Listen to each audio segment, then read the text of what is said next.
I'm Melissa Hubin, and I am one of the instructors for the New Designs and Fundraising course through HSU Extended Education. I'm here with Alicia Frink from Humboldt Area Foundation, the resident expert on research of foundations and donors. How are you, Alicia? I'm excellent. How are you? I'm doing well, thank you. So what is the importance of your local community foundation as far as research and finding funding for local nonprofits?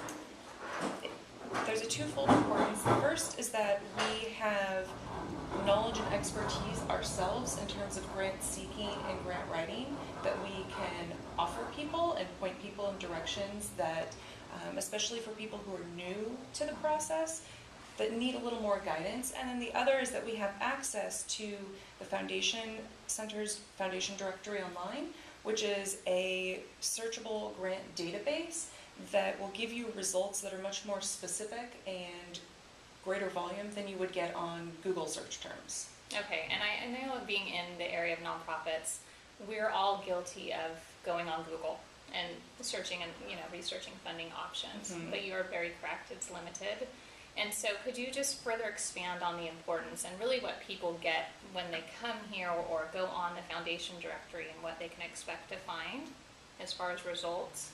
Well, the thing that's really wonderful about being able to search for grant makers on here is that you can narrow them by your own criteria. You can not only find grant makers in the right location and funding in your area, you are able to narrow your search by the type of support you're looking for. For example, one of the difficult ones is general and operating funds, and you can simply narrow your search and not have to ever deal with irrelevant results. Okay. So when you're looking on Google, you have to find that information individually on each thing that comes up. Mm-hmm. You can't just do a simple Google search for the type of funding you want, your mission, and making sure that person's accepting applications. Mm-hmm. So this does a lot of that filtering for you and makes it much, much easier. Okay. How many people from our community, our small rural community, do you think come in on a monthly basis to use the foundation directory?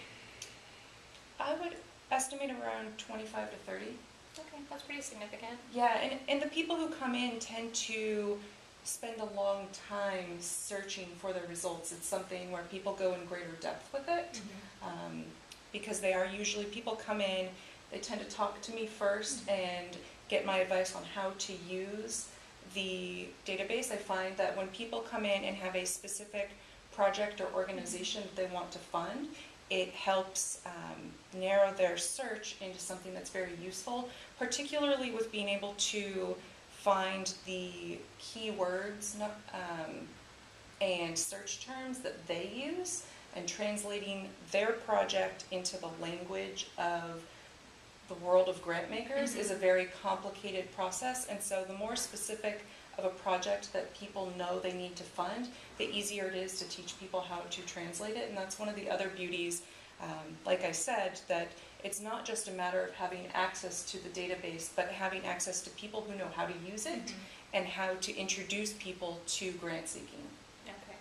And so, from your opinion, sometimes it's better to really narrow your focus as far as grant seekers. Is it better to do that in this case with the foundation directory, or is it better to have kind of a wider scope when you go into search? It depends on the individual project. I've seen some very, very specific projects where if you try to have a narrow search, you're going to end up with one or two results out of the entire country's worth of foundations. And when that happens, you broaden it. Mm-hmm. And sometimes people have very common projects that they're doing, such as funding for holiday programs, whether it's food programs or Toys for Children programs. There are so many people who fund that and so many programs that in those types of cases you would want to narrow it as much as possible to get the most relevant results. Okay, that makes a lot of sense. And you can get the foundation directory online, a free version. What is your suggestion for coming into an actual foundation office, such as Humboldt Area Foundation, or going to a university? Why should people come to places such as yours to get on the foundation directory?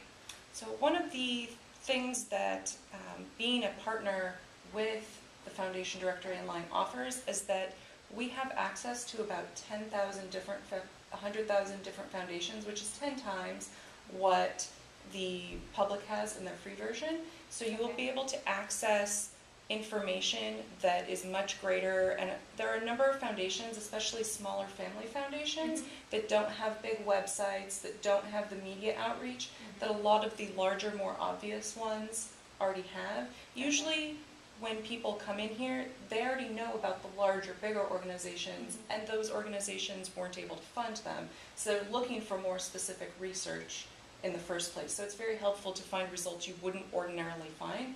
And the other is that when people get stuck, it's often helpful to have somebody who is an expert at the database help them search it. Sure, that makes a lot of sense. So we have a few moments. Would you like to demonstrate going on to the directory? Absolutely. Almost. So there are partners with the Foundation Directory Online all over the place, and you can go to foundationcenter.org to find a partner. Usually they are foundations such as Humboldt Area Foundation. They are also libraries, both public and academic, and other sort of community centers, often in more rural areas, so that people have access to these. So it's pretty easy to just search and find out. So this is the homepage that it looks like when you log in at a funding information partner. And I find the easiest place to go is to search grant makers. There are a number of really wonderful ways to narrow your search, and the first thing I always do is to exclude grant makers not accepting applications, because you want to find somebody who is actually funding. And there are several things that you definitely want to focus on. For example, geographic focus is where you are located, where they are funding. So you always want to pick where they're funding as opposed to where they're located, because that doesn't always match up. And the other type is, as I talked about earlier, types of support. For example, general and operating support. And then the most important thing here, and why I talked about having people have a very specific project and pulling out of that keywords, is trying to find how they are classified as keywords in the fields of interest for the grant makers, which is a more complicated process, and you are able to pick a number of different ones based on, for example, we may choose adults, women, and we may see if there's anything under seniors if we are trying to help senior women specifically with our project. So it's a matter of translating the project into the words that the foundations themselves would be using. Wonderful. I think that this is an often overlooked tool for those of us who are finding support for nonprofits, and I think it's really great to introduce people to this, the Foundation Directory. In addition to the Foundation Directory Online, your local foundations, universities, and libraries, they do have good resources for an actual print library, such as here at the Foundation. They have a wonderful library, and you can always come in and use their reference materials. Absolutely.